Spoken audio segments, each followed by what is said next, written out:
everyone, welcome to LitBit's quick tips for helping your child get better at reading and writing at home.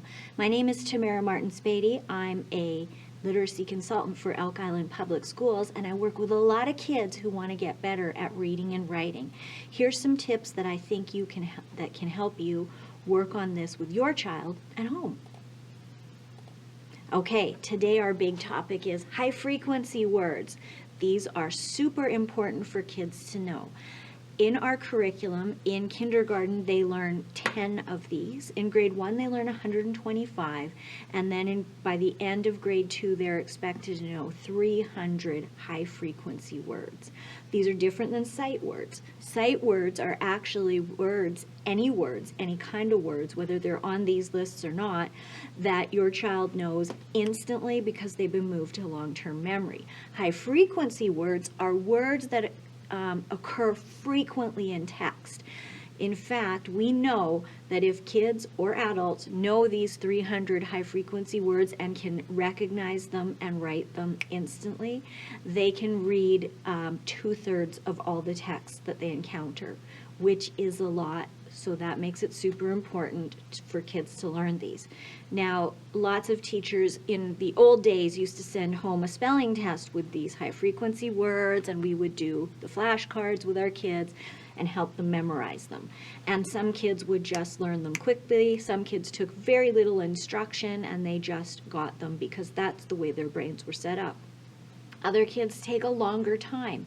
This is because something I talked about in a previous video called orthographic mapping, which is a process that occurs in your brain where you must take the sound a letter makes and its visual correspondent, so the way the letter looks, the letter itself, learn them together to glue it, to move that to your long-term memory. In a previous video, I talked about Map the Snap, where we use counters to match the letters to the sounds. In this video, I'm going to show you another way that you can do that with your kids. So let's pretend that the teacher sent home a few of these words and you wanted to practice these with your child, and your child was really struggling to get better at these words, and you thought, well, what else can I do besides show them flashcards and have them memorize spelling it and spelling it back to me? Here's something you can do. Let's take a couple of the words. So let's say my word is and. What I'm going to do is I'm going to say to the child, our word is and. The letters are A, N, D. Let's just check. We're going to take that word and we're going to make the sounds for it. Every time I make a sound, I'm going to put a dot. So, A, N, D. And then I'm going to do this, because what I want my child to do is go like this, and. Now I can practice that a couple times in a night. If I practice that every day for a few weeks, guess what? They're going to start the process of moving that to their long-term memory, and this is actually all it takes to do that. I've been doing this with kids for 2 weeks, and kids who went from knowing none of these high-frequency words have learned about, I'm going to say, at least 25 or more in just a couple of weeks. So, and. Okay, let's pick another word. Let's try one like, let's pick then. So the word is then. The letters are T, H, E, N.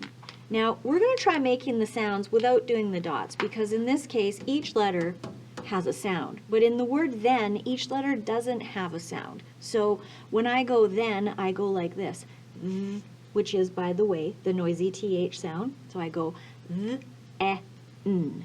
That is only 3 sounds.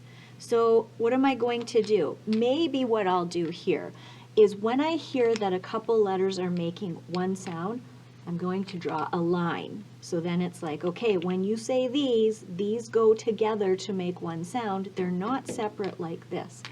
And then I'm going to go n. I'm going to draw this arrow here. And when my kids read them, they're going to go like this. N, then. I don't know why whenever I do these, I have these printed out on sheets of paper. If you're interested, ask your child's teacher if you can have a copy of these. And the kids love reading these because they have success with them and they're starting to get to know them. Let's do one more. Let's do each. So the word is each. The letters for each are E, A, C, H. Okay, let's make the sounds for each. We've got E, ch, just two sounds. So that means I know that these two together say E, and these two together say ch. So I'm not putting any dots because I don't have any letters in there that make a sound by themselves. I'm going to draw my arrow here, and with my child I'm going to go like this. Each, each. Every night I'm going to pre-practice these words because some kids can take up to 100 times of practicing just one word before it actually moves to their long-term memory. I'm going to take those words, and that's how I'm going to practice them. Once my child knows it, once I say to them, can we read it without going like this? Can we just read it? Once they can do that, it's moved to long-term memory. I know that if I show them a word and they can read it in a snap, it's in there. And once it's in there, it doesn't come out. Think about yourself. When you see this word right now, you know it so well that it's hard not to read it. You actually can't because it's mapped in your mind. So another really great thing to practice with your child, and so easy for practicing their high frequency words.